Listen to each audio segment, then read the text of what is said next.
Ladies and gentlemen, boys and girls, and folk of all ages, you know what time it is. It's a new month, it's June, so let's talk about the holidays, holy days, and days of remembrance for our people.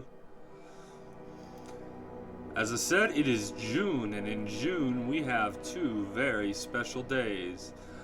As always, on the 9th of the month, we have our Day of Remembrance, and in this month it is for King Athanaric of the Visigoths. And then we'll follow that up. Officially on June 20th is Midsummer. And as always, we observe these holidays if they fall on a specific day. We observe them on the third Saturday of the month, so that would be the 15th.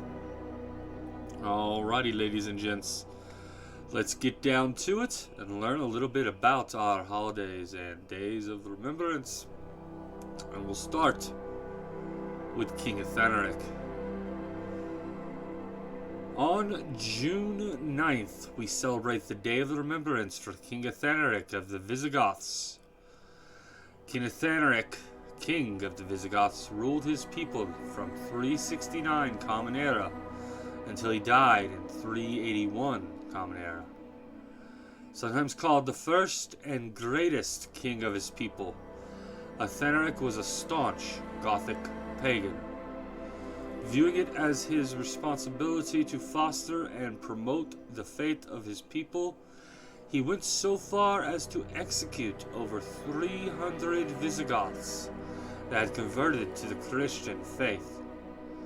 Their Gothic culture was paramount, and he feared that the advent of Christianity would destroy it. During his 12-year reign, Athanaric fiercely defended his culture against the advance of the Roman Christian conversion. In the early years, he allied with his fellow Visigoth king, Fritigern, to stop the encroachment of the Roman legions into their lands. While the two were allied, the Goths managed to stave off the Roman armies. For unknown reasons, however, Fritigern turned his army against Athanaric, causing the Gothic Civil War. In the early stages, Athanaric won every encounter he had with his one-time ally. This prompted Fritigern to turn and request aid from his former Roman enemy, Emperor Valens. Even so, despite some advances, Fritigern lost the war. The Gothic Civil War took a toll on the land and the Visigoths, however, and when the Huns began to invade shortly after the end of the Civil War, Fritigern appealed to Emperor Valens to allow him and his people to cross into Roman land. The appeal was answered, but only for Fritigern, who had since converted to Christianity, and his followers. The rest of the Visigoths were left to fend for themselves. Despite his best efforts, King Athanaric was unable to hold his ground against the ruthless and better provisioned Huns. In the face of starvation, Athanaric led his people into the Alutus Valley, it's modern-day Transylvania, where they settled. In 380 Common Era, Athanaric was deposed and removed himself to none other than Constantinople and the lands of his once-upon-time enemy, the Roman Empire. The new emperor, Theodosius I, accepted Athanaric to the empire graciously. Upon his death, some 2 weeks later, Athanaric was buried in state to show Theodosius respect for the Gothic culture. So, what can we learn from this story? King Athanaric stood his ground in the face of all that would have torn him down. He recognized the importance of maintaining the culture of his people and saw the dangers of conversion for what they were. In these modern times, it is even more important to view Athanaric's struggles for what they were and to remember that the preservation of our people and our culture is so very paramount. It's about roots, it's about connections, it's about coming home.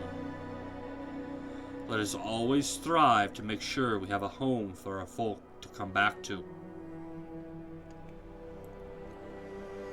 And again, we follow that up, officially on June 20th, but more often honored on June 15th, the third Saturday of the month.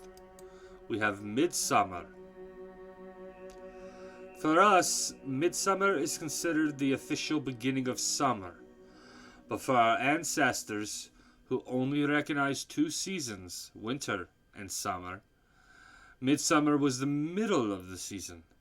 The common factor between our ancestors' celebration and ours is the summer solstice.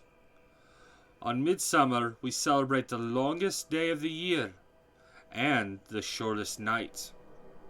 The dark and cold of winter is firmly past, and the days are full of vitality and life. But first, we celebrate. The best known symbol of Midsummer is the bonfire. In Europe, bonfires are still lit and burn the whole night through. Men and women gather to celebrate the warm days and the successful planting season by dancing around the bonfire. Many people focus on love and fertility during the summer solstice, with folk traditions that include picking wildflowers and putting them under one's pillow to dream of the person they will marry. Couples often jump over the fire during Midsummer to be blessed by the gods and the ancestors. The planting season is finished. The hard work that began with the blessing of the tools at the charming of the plow, and the planting of the seeds after Ostara has been finished. Now we tend to the growing crops and revel in the beauty of life. We could take a momentary break from the difficulties of life to embrace that which makes the hard work worth the effort. As the revelry comes to an end, however, we must take the time to remember that the days will now begin to shorten once again. Winter will come, and our hard work is not yet done. Well, everyone, that's it for June. Next month will be a bit of a longer episode because we have an extra day of remembrance. But until then, hail the gods, hail the folk, hail the AFA, hail King Athanaric, and hail Baldur, it's Midsummer. Good night, everyone. Good day.